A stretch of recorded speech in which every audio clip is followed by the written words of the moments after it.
एक बार फिर आपके साथ जुड़ गए हैं लेकर मैथमेटिक्स की क्लास। और आज हम एक्सरसाइज 4.2 के एग्जाम्पल्स को समझेंगे। क्या है कॉन्सेप्ट, क्या है प्रॉपर्टीज ऑफ डिटरमिनेंट। तो जल्दी से अपना नाम कमेंट बॉक्स में कमेंट कर दीजिएगा, क्लास को लाइक करें और जो बच्चे पहली बार आए हैं वो चैनल को सब्सक्राइब कर लीजिएगा, बेल आइकन प्रेस कर दीजिएगा और नोटिफिकेशन ऑन कर दीजिएगा ताकि जब भी कोई क्लास हो तो उसका नोटिफिकेशन आपके पास मिल जाए। तो जिन बच्चों ने कल वाली क्लास अटेंड नहीं की थी वो कल वाली क्लास जरूर अटेंड कर लीजिएगा। कल हमने 4.1 एक्सरसाइज कंप्लीट कर ली थी और आज हम एक्सरसाइज 4.2 के एग्जाम्पल्स एंड जो प्रॉपर्टीज है, प्रॉपर्टीज ऑफ डिटरमिनेंट्स है, उनको करने जा रहे हैं। चलिए बढ़ते हैं क्लास की तरफ।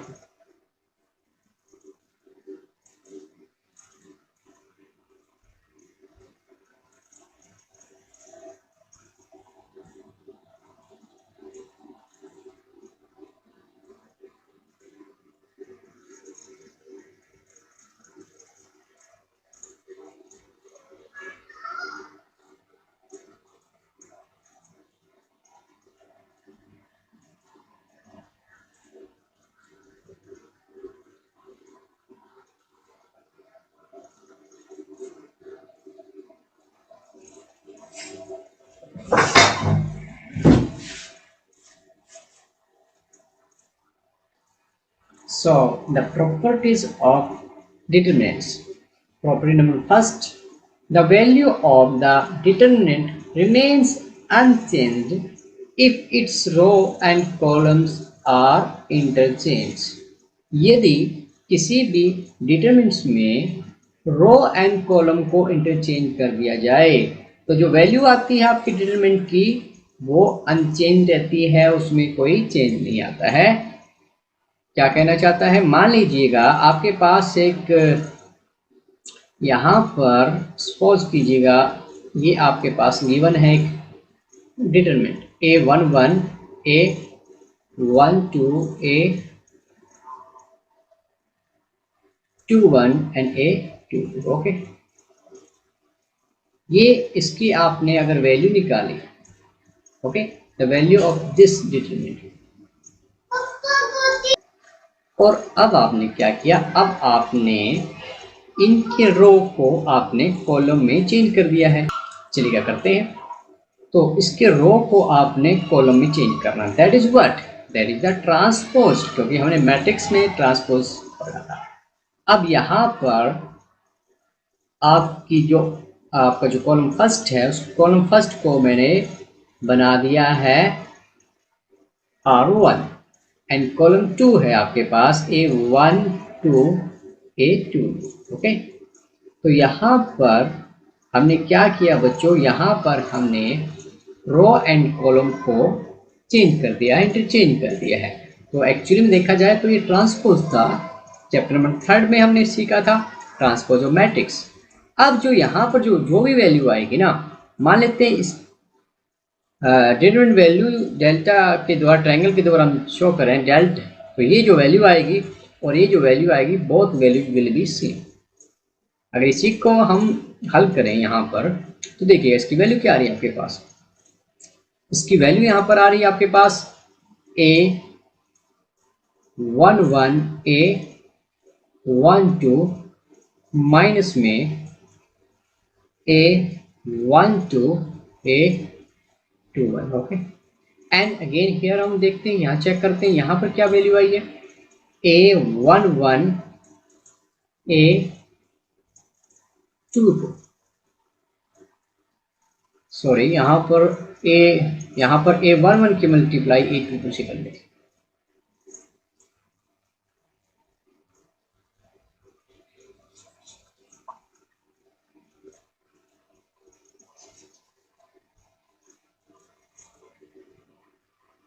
तो चलिए का वैल्यू फाइंड आउट कर लेते हैं। इसकी वैल्यू जो बनेगी आपके पास क्या आ जाएगी, A11 A22 minus A12 and A21।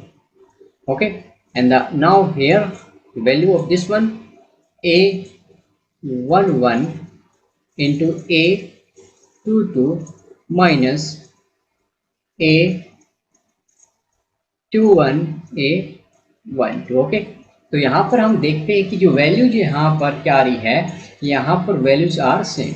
Okay, तो ये हम जब आउट ऑफ 3 मैट्रिक्स के साथ करेंगे तो वहाँ भी ये चीज़ पॉसिबल हो पाएगी। तो यहाँ पर रिमार्क्स में क्या है कि प्रॉपर्टी जो थी प्रॉब्लम स्क्वायर मैट्रिक्स पे एप्लीकेबल है, और det of A transpose is equal to det of A is equal to transpose of det A. तो ये यहाँ पर कहना चाहता है। तो चलिएगा इस प्रॉपर्टी को वेरीफाई करते हैं। एग्जाम्पल यहाँ पर लेते हैं, कहते हैं वेरीफाई फर्स्ट प्रॉपर्टी। ओके, सो पहले हम यहाँ पर वैल्यू यहाँ पर निकालना चाहेंगे और चलिए वेरीफाई करते हैं इस प्रॉपर्टी को एक एग्जाम्पल के द्वारा। एग्जाम्पल नंबर 6 है NCERT की प्रूफ प्रपोजल। चलिए, तो हमने यहाँ पर पढ़ा कि रो एंड कॉलम को अगर इंटरचेंज कर दिया जाए तो जो वैल्यू है बिल्कुल सेम रहती है। चलिएगा पहले इसकी वैल्यू फाइंड आउट करते हैं। अब हमने देखा कि R2 में आपके पास एक 0 है। ये R2 में काउंट कर लो या इसको कॉलम 2 में काउंट करें, एक ही बात है। तो we want to expand with either R2 और column 2। Okay, so right expanding along R2 के along हमने एक्सपेंड किया तो हमारे पास क्या है,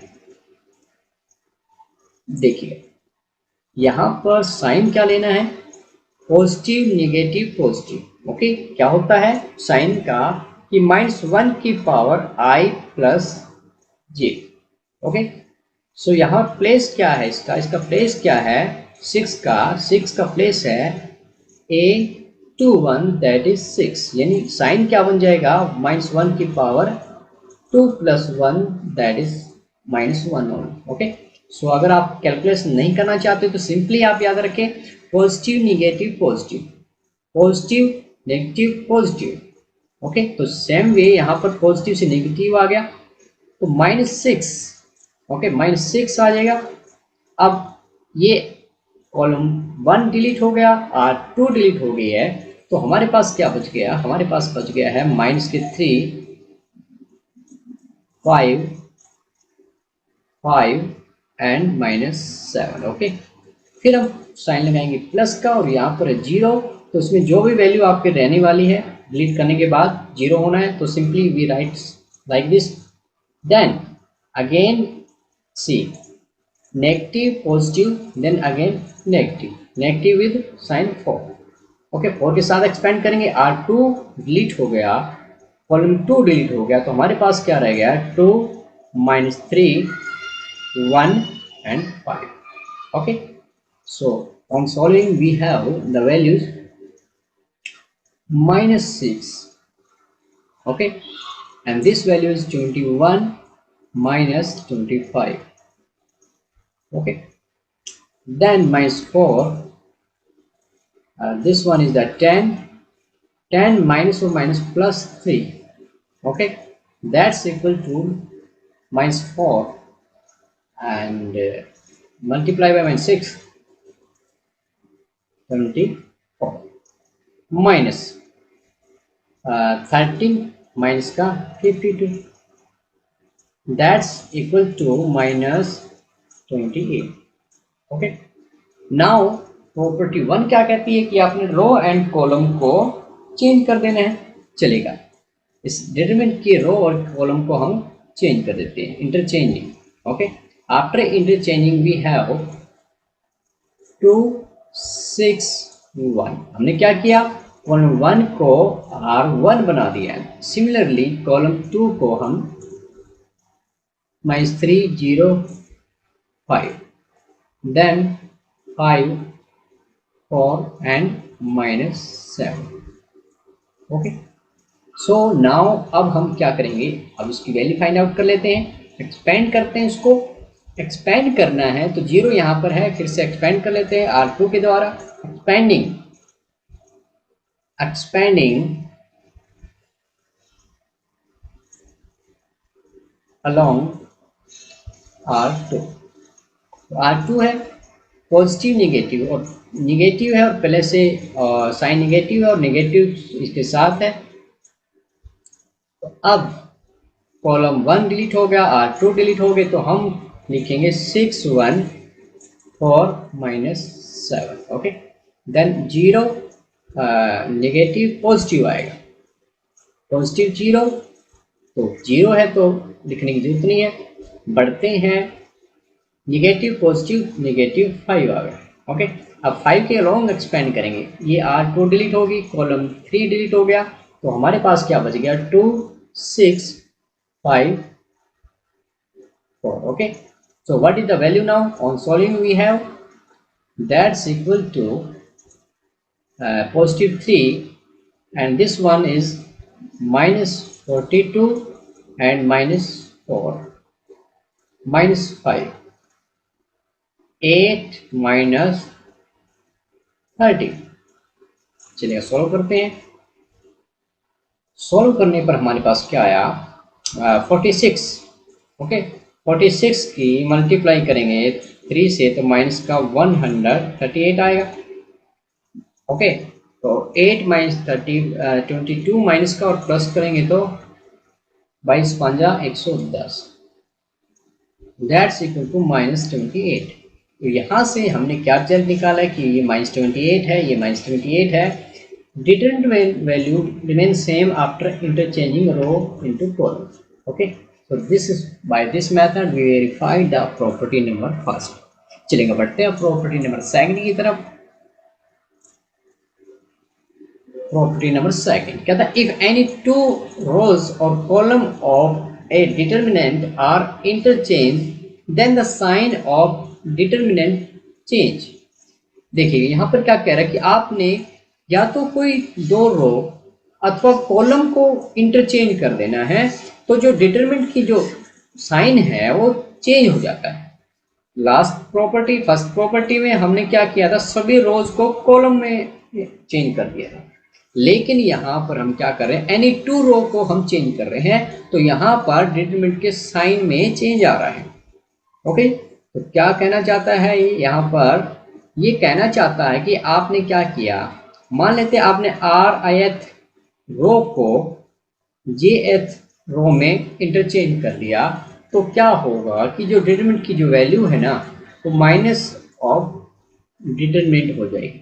अथवा आप ये काम कॉलम के साथ कर सकते हो, कॉलम ci को आपने कॉलम jth में इंटरचेंज कर दिया तो सेम प्रॉपर्टी यहाँ पर बनने वाली है। ओके, तो यहाँ पर साइन जो है वो नेगेटिव आएगा पॉजिटिव आएगा, ये डिपेंड करेगा कि आपने कितनी बार चेंज किया है। सो द साइन कैसे निकालना, साइन आपने -1 की पावर n टाइम्स कर देना है। ओके, यदि आप एक बार चेंज करोगे तो क्या आएगा, -1 आएगा, दो बार चेंज करोगे तो प्लस हो जाएगा, तीन बार करोगे तो -1 हो जाएगा, और इस प्रकार आपको क्लियर होगी बात। ठीक है, तो डिपेंड करेगा कि इंटरचेंज आप कितने टाइम्स कर रहे हो, एक टाइम्स में निगेटिव, 2 टाइम्स में पॉजिटिव, 3 टाइम्स में फिर से निगेटिव हो जाएगा। चलेगा, प्रॉपर्टी को हम एग्जांपल के द्वारा करते हैं। कहता कि verify property number 2 for this one. Okay, so हमने एग्जांपल नंबर 6 किया था, सेम एग्जांपल यहाँ पर लिया जा रहा है। तो यहाँ पर इसकी जो वैल्यू है वो क्या दी थी, डिटरमिनेंट की जो वैल्यू हमने फाइंड आउट की थी, दैट्स -28 ओम। नाउ हम चेंज क्या करेंगे, अब हम क्या करने वाले हैं, अब हम एनी रो और कॉलम को इंटरचेंज कर लेते हैं। मान लेते हैं R2 को आपने R3 में चेंज कर दिया, सेम आप कॉलम के साथ कर सकते हो। तो चेंज करने के बाद क्या आया देखते हैं, ऑपरेटिंग किया, ठीक है। R1 को आपने कुछ नहीं कहा, 2 - 3 एंड 5, R2 को आपने R3 में कन्वर्ट कर दिया, तो यहाँ पर आपका 1 5 -7 हो गया और ये आपका 604 हो गया। ओके, तो हमने क्या किया, R2 को और R3 को आपस में इंटरचेंज कर दिया है। ओके, अब इसकी वैल्यू फाइंड आउट करके देखते हैं क्या वैल्यू अब आने वाली है। ओके, 0 यहाँ लाइक कर रहा है, इसको आप R2 कह सकते हो या सॉरी R3 है और कॉलम 2, तो आपकी मर्जी है, आप कॉलम कहें या रो के साथ एक्सपेंड करें। तो मैं एक्सपेंड करने जा रहा हूँ, expanding with column along R3 के अलोंग एक्सपेंड किया तो मेरे पास क्या है देखिएगा, पॉजिटिव नेगेटिव पॉजिटिव। ओके, यहाँ पर पॉजिटिव साइन आएगा 6, ये रो डिलीट होगी, ये कॉलम डिलीट हो गया, तो हमारे पास क्या बच गया, -3, 5, 5 एंड -7। ओके, विद जीरो करेंगे तो -0 और somethings that will be also zero, so write simply like this. तो यहाँ पर क्या था, पॉजिटिव निगेटिव पॉजिटिव, पॉजिटिव के बाद negative then again positive with 4। Okay, so 4 के साथ कॉलम 3 डिलीट हो गया है और 3 डिलीट हो गया, तो हमारे पास क्या रहेगा, 2 -3 1 एंड 5। चलिएगा अब फाइंड आउट करते हैं क्या वैल्यू यहाँ पर रहने वाली है। तो यहाँ पर जो वैल्यू आपके पास आई है वो क्या आई है, 21 माइनस में 25, दिस सिंपली 0 प्लस 4, तो ये आपका हो गया 10 plus 3, on solving we have -4 minus के 24 प्लस के 52 दैट्स इक्वल टू 28। ओके, तो यहाँ पर देखिए -28 से वैल्यू 28 में कन्वर्ट हो, okay, after interchanging any two row. तो एक बार इंटरचेंज किया है तो साइन में डिफरेंस आ गया, निगेटिव से पॉजिटिव हो गया। अगर आप 2 टाइम्स करोगे तो ये फिर से निगेटिव आएगा। तो ये थी प्रॉपर्टी नंबर 2। चलिएगा बढ़ते हैं प्रॉपर्टी नंबर 3 की तरफ। कहता कि इफ एनी 2 रोज और column of a determinant are identical, all corresponding elements are same, then the value of determinant is 0। आपने क्या कहा कि अगर कोई भी 2 रो अथवा कॉलम क्या आ जाए, सेम की सेम आइडेंटिकल आ जाए, तो क्या होगा, जो वैल्यू ऑफ दैट डिटरमिनेंट क्या हो जाएगी, 0 हो जाएगी। इस प्रॉपर्टी का हमें क्या फायदा मिलने वाला कि जब एग्जाम में 1 मार्क्स का क्वेश्चन वहां पर पूछा जाएगा, आपने इस प्रॉपर्टी को लगाना है और डायरेक्ट आंसर 0 कर देना, वहां पर आपको एक्सपेंड करने की जरूरत नहीं पड़ेगी। चलेगा एग्जाम्पल के द्वारा इसको हम करते हैं।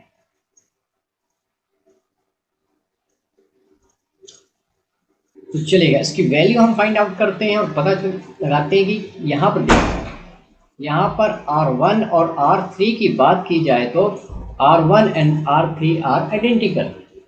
तो चलिएगा इसकी वैल्यू फाइंड आउट करते हैं। Expanding along R1, okay, expanding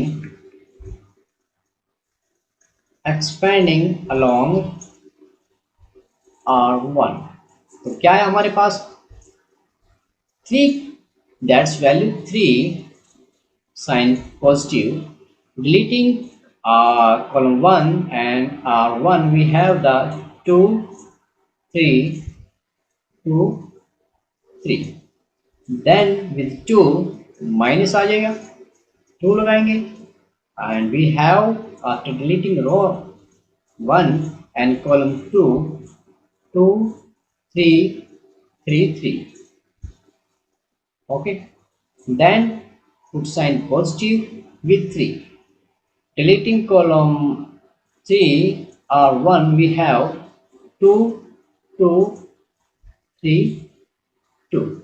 चलिए हल करते हैं, क्या वैल्यू यहाँ पर हमें मिलने वाली है, +3, okay, now it is only simple 3, what is the value, 6 minus 6, that's simply 0, -2, 6 minus 9 plus 3, 4, 4 minus 6, okay, so this is simply 0 only. Then 6 minus 9 minus 3 plus 2 plus 6, 4 minus 6 minus 2 minus 6, okay, that's simply 0 only, okay। so यहाँ पर हमने क्या देखा, यहाँ पर हमने देखा कि when 2 rows और कॉलम, या तो रोज की बात की जाए अथवा कॉलम की बात की जाए, अगर वो आपको क्या लगे, वो आपको लगे कि आइडेंटिकल है, तो सिंपली हम क्या कहेंगे, determinant value will be 0, okay. So 1 number का क्वेश्चन जब रहता है कि find the value of this one, और हम पाते हैं कि 2 रोज और कॉलम आर आइडेंटिकली, तो simply put the answer 0, okay. चलिएगा बढ़ते हैं नेक्स्ट क्वेश्चन की तरफ। ओके, प्रॉपर्टी नंबर 4 क्या कह रही है?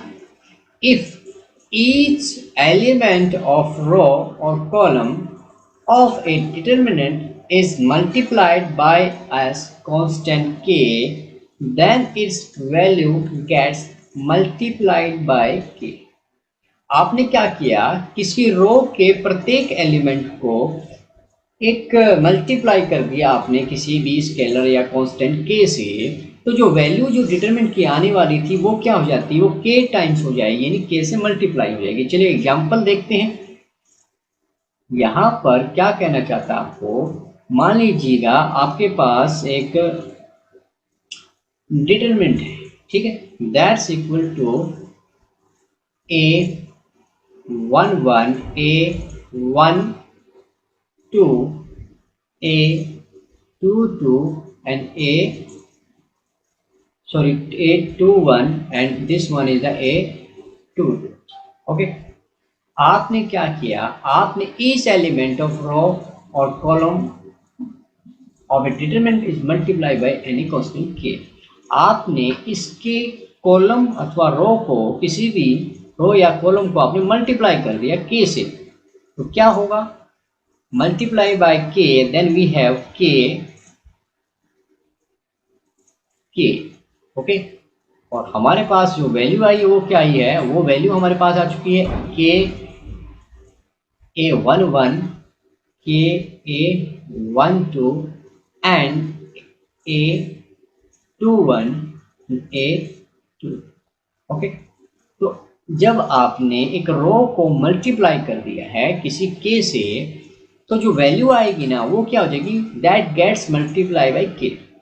अब इसकी वैल्यू अगर हमने फाइंड आउट की तो हमें क्या मिला, चलिए इसकी वैल्यू फाइंड आउट कर लेते हैं।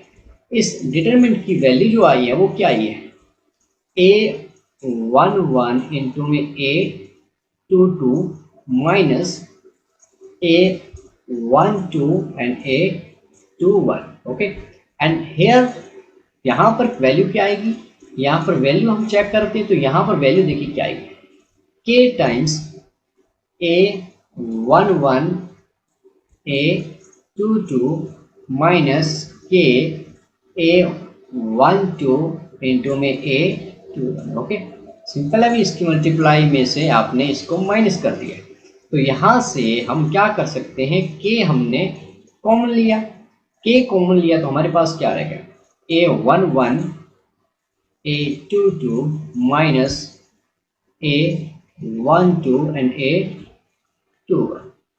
okay, this value is equal to this one, that's equal to k delta 1।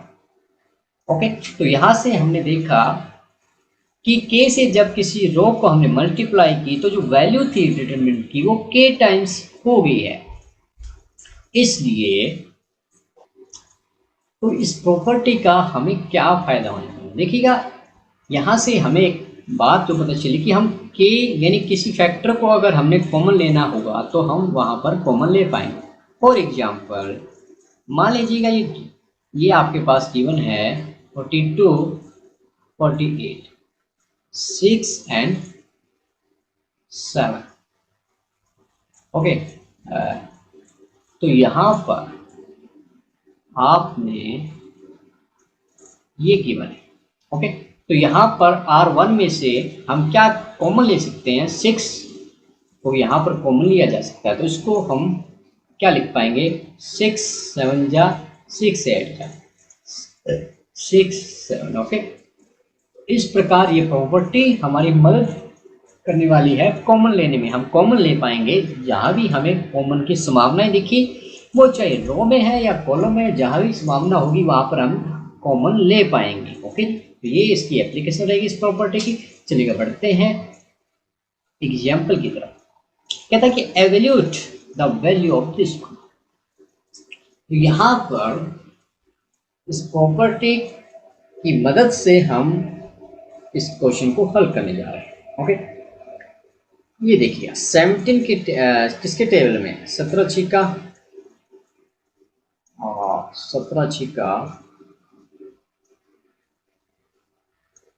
3 छिका और छिका चिकन। चलेगा, इसको हल करते हैं। ओके, इसको हल किया 102 को हम क्या लिख सकते हैं, 17 छिका 102।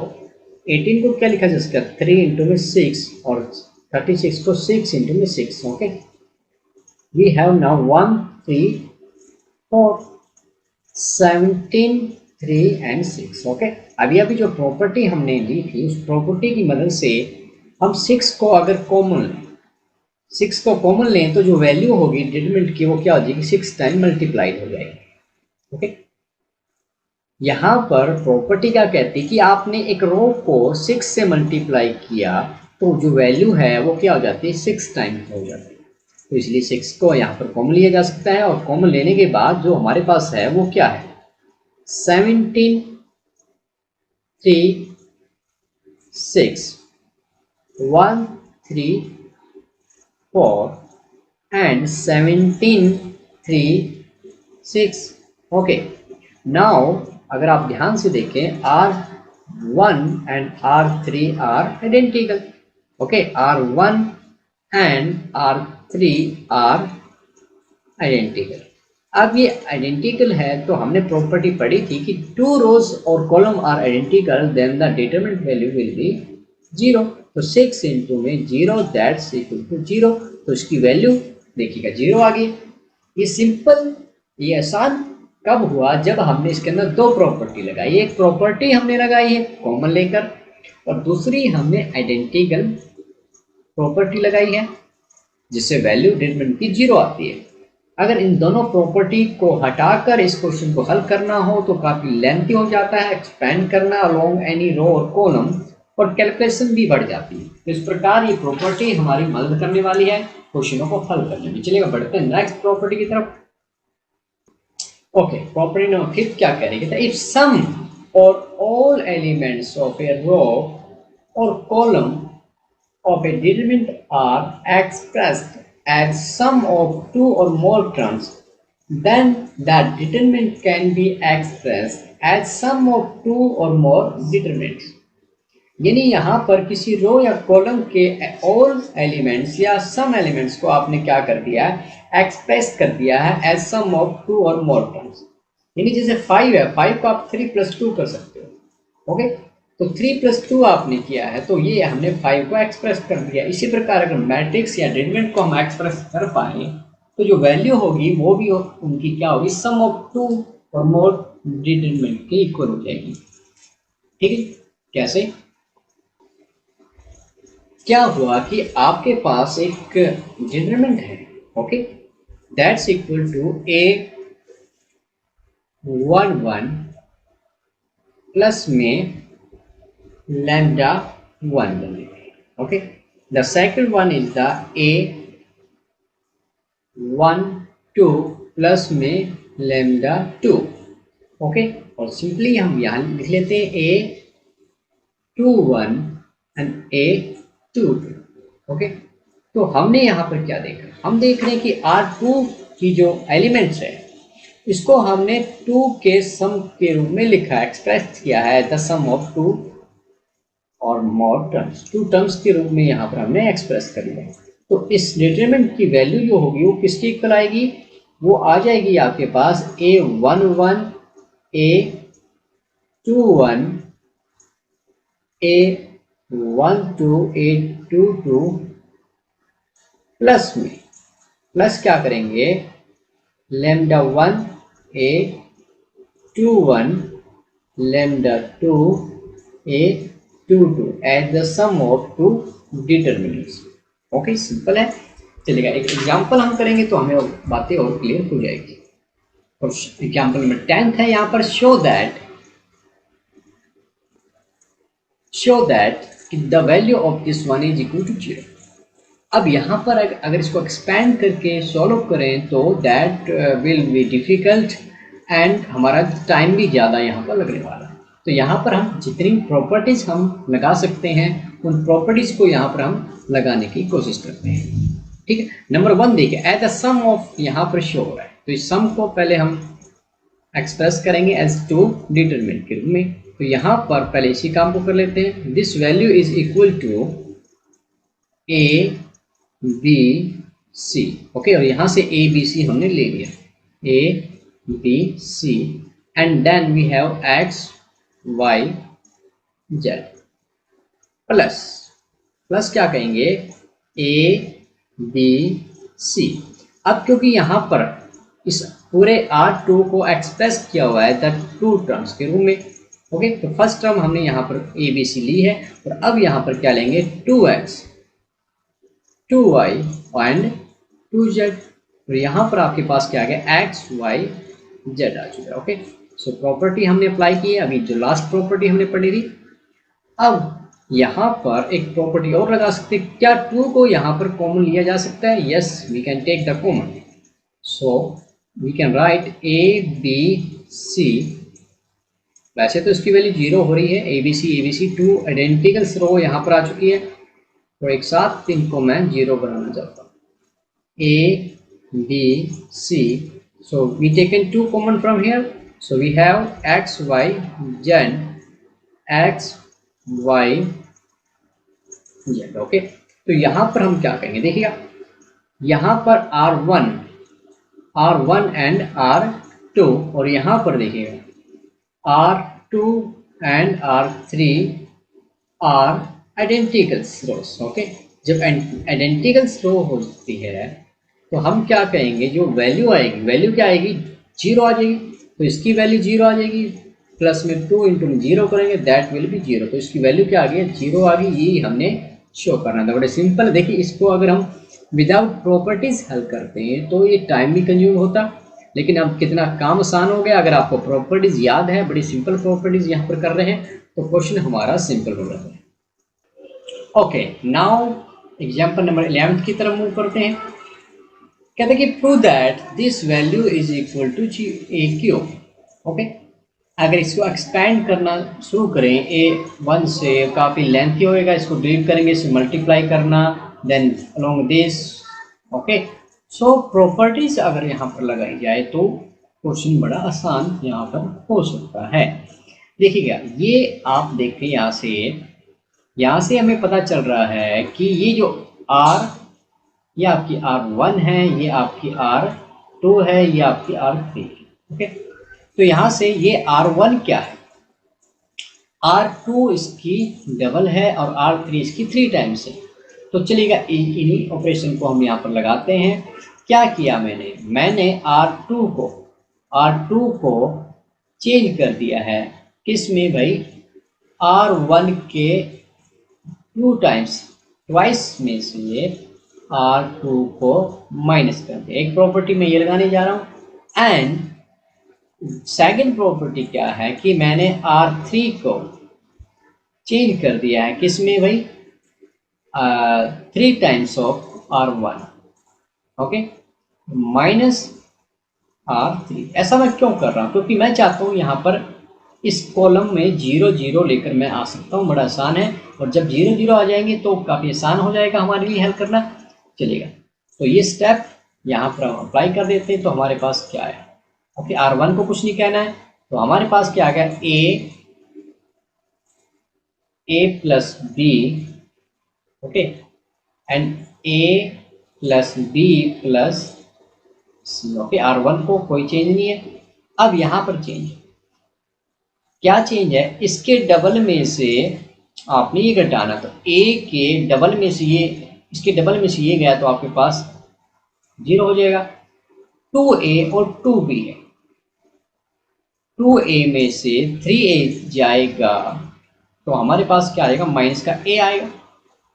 ओके, और ये हमारे पास क्या आएगा, 2b minus 2b that will B only 0। Okay, similarly यहाँ पर चलते हैं। यहाँ पर हम गए तो यहाँ इसका डबल में से ये आपने माइनस करना है। Okay, double of this minus R2, तो 2a में से 4a जाएगा तो माइनस के 2a हो जाएगा। ओके, 2b में से 3b गया तो माइनस के b आएगा। 2c minus 2c that will be 0 only. Okay, ये हो चुका है। अब चलते हैं इस ऑपरेशन की तरफ। ये ऑपरेशन क्या कह रहा है कि R3 जो है इसको इंटरचेंज करेंगे 3 times of R1 minus R3, तो इसका 3 टाइम्स में से ये जाएगा तो ये आपके पास सिंपली 0 आ जाएगा। 3a में से 6a जाएगा तो आपके पास माइनस का 3a हो जाएगा, and 3b minus 3b that will be 0 only. Okay, अब इसका थ्राइस किया 3a में से, देखिए ये प्रॉपर्टी है, जो ऑपरेशन है ये हमारे पास 3 गुना में से 10a जाएगा तो क्या होगा, माइनस के 7a आएगा. 3b minus 6b that will be minus 3b and 3c minus 3 that will be 0 only. Okay, अब हमारे लिए ये देखिए कितना सिंपल हो चुका है. अब अगर कॉलम 1 के अलोंग एक्सपेंड करें, ओके, क्या कहेंगे, expanding along column 1, only 1 element है, पॉजिटिव आएगा a. ओके, क्या रहेगा, ये डिलीट हो गया आपका, ये डिलीट हो गया, तो ये मल्टीप्लाई बच गया हमारे पास. ओके, तो उसको पहले लिख लेते हैं, minus a minus 2a minus b minus 3a minus 7a minus 3. Okay, चलिए मल्टीप्लाई करते हैं और देखते हैं क्या रिजल्ट यहाँ पर मिलने वाला है. Is equal to a. Okay, so now multiply करेंगे इसकी, तो ये हमारे पास क्या आ जाएगा, 7a स्क्वायर माइनस माइनस फिर से प्लस हो जाएगा, that is 3ab. Now multiply with this with sign, और मल्टीप्लाई करेंगे 3 into 2 that is positive 6a square, and minus plus 3ab.